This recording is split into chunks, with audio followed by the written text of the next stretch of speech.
Mesdames, Messieurs les membres du Conseil d'orientation du programme de formation École-Entreprise, je voudrais saluer tous les membres ici présents, vous remercier d'avoir été désignés par vos administrations respectives pour les représenter au sein du Conseil d'orientation du programme de formation École-Entreprise, qui tient aujourd'hui sa première session ordinaire qui comportera deux parties. La première partie, c'est l'installation officielle du président du Conseil d'orientation. Et la deuxième partie consistera, comme vous l'avez dans les ordres du jour, m'a-t-on dit, sur la présentation du programme de formation École-Entreprise. Donc, notre cérémonie de ce matin se tiendra en deux temps.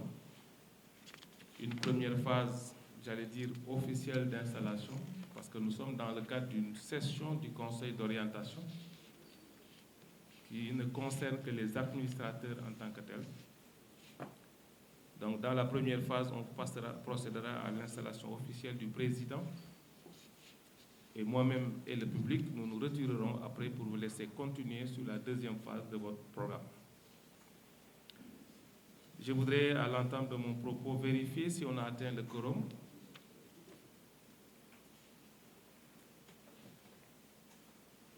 Alors, je vais procéder à l'appel des différents membres. Je pense que je vois deux absents.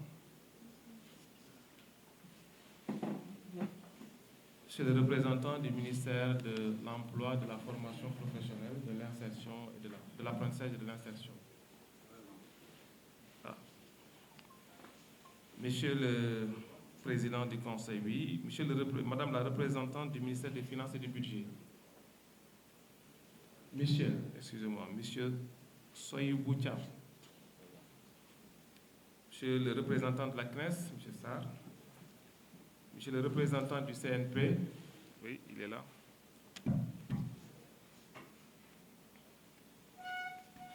Monsieur le représentant du MEDES, oui.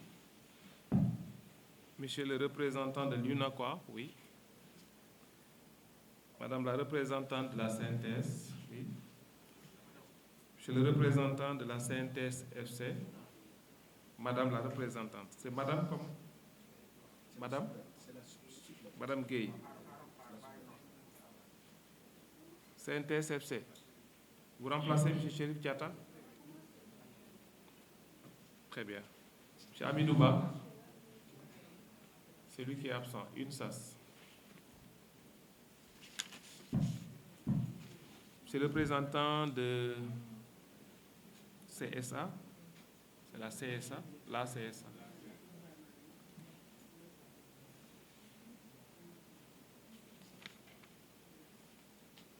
Bon, j'ai deux fois, monsieur le représentant du ministère de l'Économie, des Finances. Sur ma liste, j'ai deux représentants, deux fois. Monsieur Soyibou Thiam, c'est ça?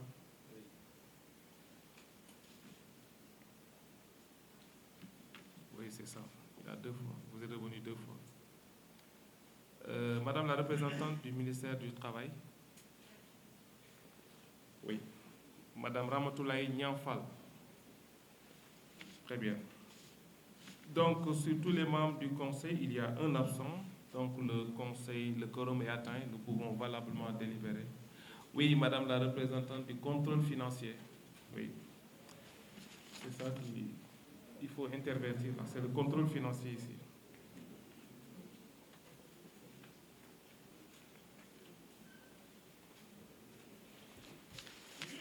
Merci beaucoup, Mesdames, Messieurs les administrateurs du Conseil d'administration du PF2E, comme on l'appelle communément. C'est avec beaucoup de plaisir que je préside ce matin la cérémonie d'installation, la première session du Conseil d'orientation du PF2E. Monsieur le coordonnateur, j'imagine, et le président et son staff reviendront tout à l'heure sur le programme en tant que tel. Avant de passer à l'installation officielle, je voudrais dire 2 mots sur l'importance que le président de la République, son Excellence Macky Sall, porte à la formation professionnelle de manière générale, mais particulièrement à ce programme formation école-entreprise, qu'il a lui-même créé en 2018 et lui a doté de ressources financières provenant du budget de l'État.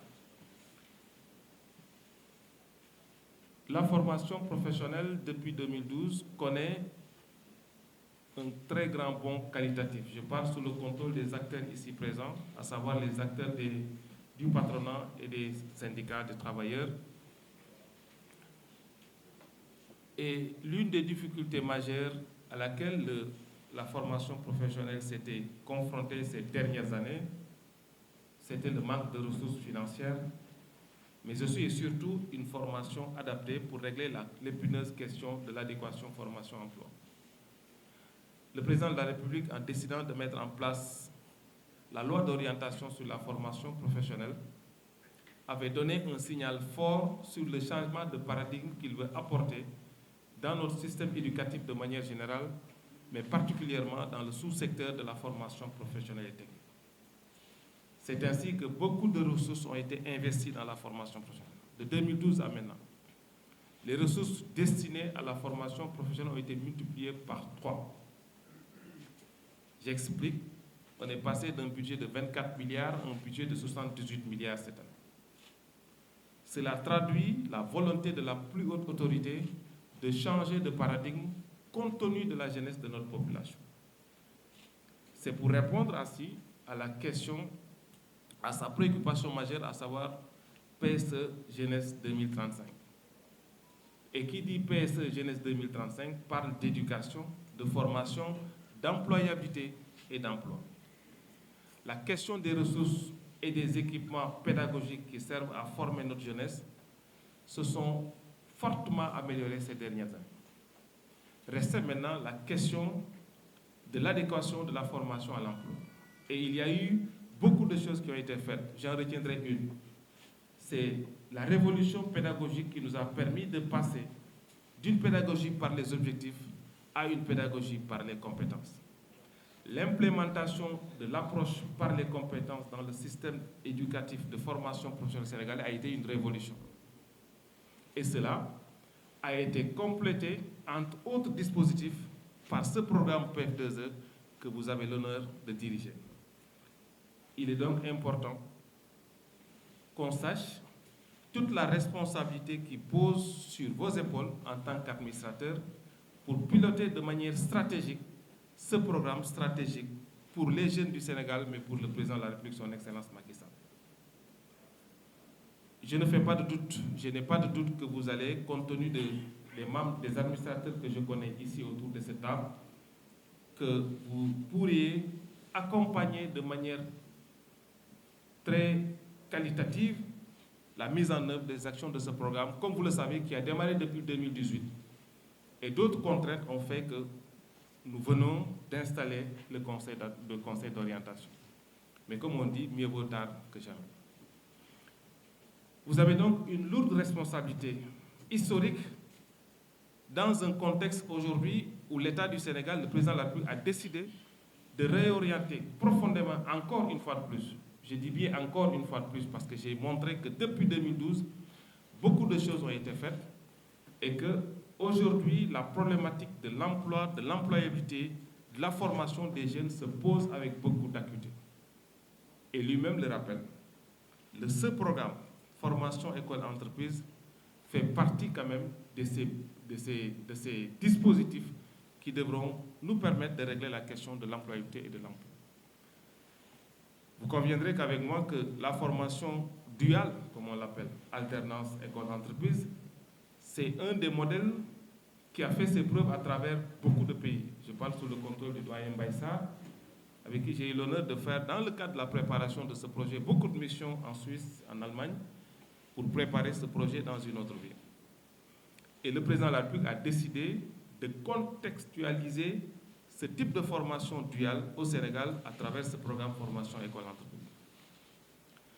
Il est donc important que, en tant qu'organe délibérant, que vous puissiez, comme j'ai dit tout à l'heure, jouer pleinement votre partition qui permettra de pousser ce programme qui a démarré ses activités depuis 2018, comme j'ai dit, date de sa création.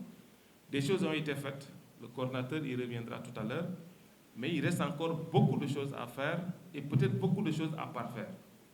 Et il est donc important que chacun de vous, collectivement, collégialement, que vous puissiez accompagner l'équipe technique qui devra mettre en œuvre ce projet. Je voudrais, au-delà de ces considérations générales, dire qu'un conseil d'orientation, je l'ai dit plus haut, c'est un organe délibérant. Je ne vous apprends rien, vous êtes tous des hommes et des femmes expérimentés en la matière. Mais c'est un organe délibérant qui a des obligations, qui a aussi je cherche le mot, mais qui a aussi des responsabilités. Merci, Président. Qui a des responsabilités sur beaucoup de points. Malheureusement, dans beaucoup de nos conseils, il faut le constater que souvent, les administrateurs ne prennent pas la pleine mesure de leurs responsabilités en délibérant sur les actes qui leur sont proposés. Et vous avez tous, individuellement et collectivement, des responsabilités sur l'exécution de ce projet. Il est donc important, Monsieur le Président, que tous les administrateurs soient conscients de leurs responsabilités dans les actes qui sont posés au quotidien dans le cadre de ce programme. Cela ne veut pas dire du tout que l'organe délibérant que vous êtes, que vous interfériez sur les actes de gestion de l'équipe technique sous la responsabilité du coordinateur qui n'est pas membre de votre organe délibérant, qui n'en assure que le secrétariat. Il est donc important que chacun de nous mesure le poids de ses responsabilités après chaque délibération, après chaque résolution dans le conseil d'administration. Comme j'ai dit, je ne me fais pas de doute, pour ce que je connais autour de cette table, que les gens agiront de manière très véloce, mais aussi de manière très, très réfléchie, dans l'intérêt général des jeunes du Sénégal pour qui nous mettons en œuvre ce programme. Le président de la République nous écoute, le président de la République vous écoute, et on sera jugé au bout de 2 ans sur les résultats que nous aurons autour de ce programme. Je sais que ce n'est pas facile, c'est un secteur, j'allais dire nouveau, entre guillemets, la formation professionnelle, mais dans ce contexte de mise en œuvre d'un programme d'urgence pour l'emploi et l'insertion professionnelle des jeunes, le PF2E a un rôle capital à jouer. Capital. En termes de visibilité sur la formation professionnelle, mais aussi en termes d'employabilité des jeunes. Il y a des choses qui ont été faites dans un contexte très nouveau. Il va falloir les regarder de fond en comble au niveau de votre conseil, donner les ajustements nécessaires, les orientations nécessaires en fonction de vos expériences respectives pour donner un coup de fouet à ce programme important. Le reste, je ne me fais pas de soucis. Je sais que vous aurez les documents tout à l'heure sur l'organisation du programme, comment il va fonctionner. Je souhaite vraiment 2 choses. Que le Conseil se réunisse régulièrement. Que le Conseil se penche techniquement au début. C'est important. J'ai eu la chance d'avoir été directeur général, secrétaire donc d'un conseil d'administration, président de conseil d'administration et ministre aujourd'hui. Mais je tiens particulièrement à 2 choses, quand même, que le Conseil se réunisse régulièrement, même sur des thématiques. Paix à son âme, Feu Babacar Kama, qui nous a quand même accompagnés de manière très qualitative sur des choses nouvelles dans un conseil d'administration. Il nous arrivait de nous enfermer, de réfléchir sur une thématique et de faire des propositions à la coordination. J'attends de vous aussi cela, au-delà de la tenue régulière des sessions ordinaires, que par rapport à vos expériences et vos expertises respectives, que vous puissiez, sur des thématiques données, particulièrement dans cette phase de mise en œuvre du programme d'urgence pour l'emploi et l'insertion des jeunes, voir quelle est la contribution et quelle devrait être la contribution du programme formation école-entreprise dans ce contexte général. La deuxième chose que je voulais dire, il est important, et ça, je m'adresse au président et au secrétaire, au coordinateur du programme. La tutelle a son mot à dire. Quand je dis tutelle, je parle bien de la tutelle technique comme de la tutelle financière, qui sont représentées dans le conseil.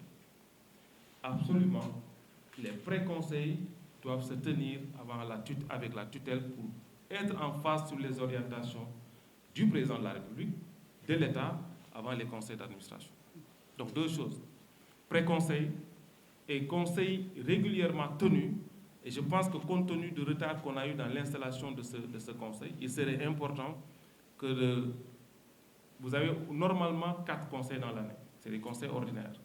Mais chaque fois que de besoin, je pense, compte tenu du contexte actuel où l'État veut vraiment changer de paradigme dans la prise en charge de la question de l'employabilité et de l'emploi des jeunes, je ne verrai pas de mal que les sommités qui sont autour de cette table puissent se retrouver par moment, réfléchir sur des thématiques pour donner un coup de fouet à ce programme. Voilà ce que je voulais dire, mesdames, messieurs les administrateurs. Je voudrais donc à l'instant procéder officiellement à l'installation du président du conseil d'administration qui a eu la confiance. Président de l'ONCAV,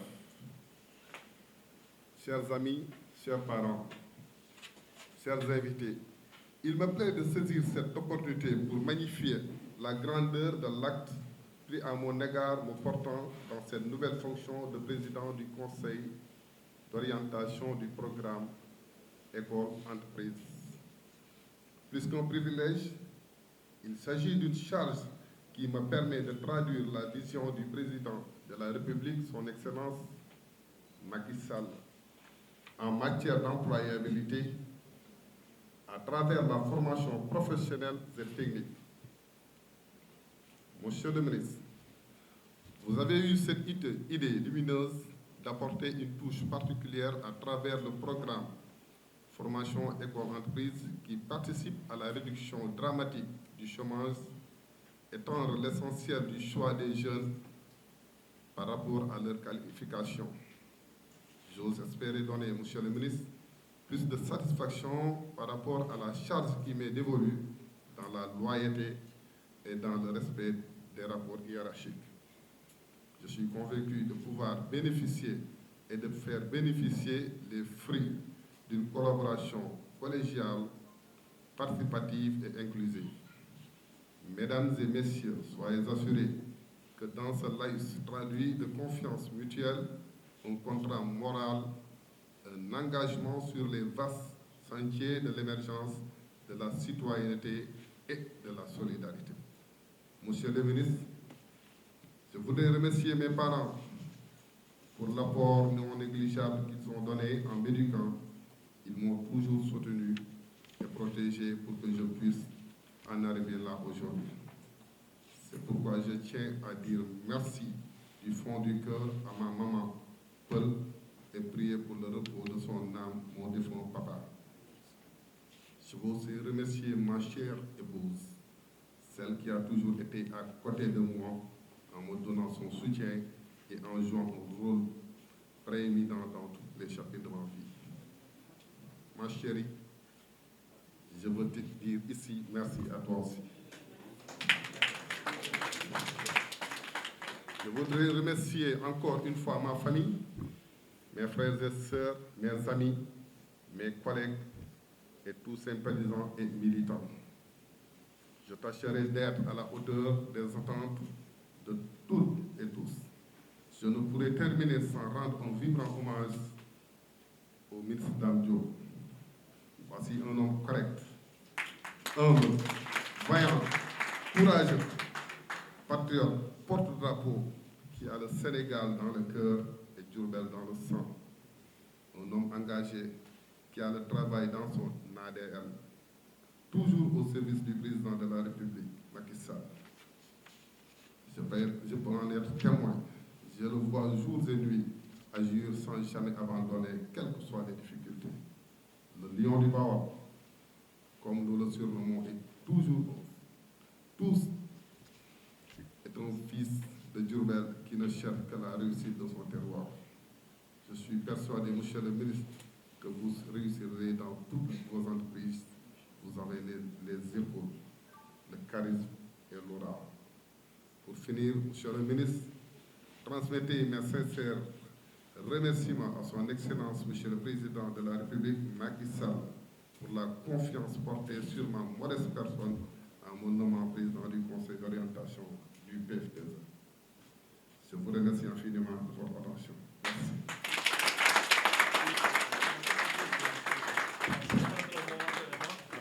Bonne chance. Merci, monsieur le ministre. Allez, la séance est suspendue, on va vous laisser travailler. Ok. Merci.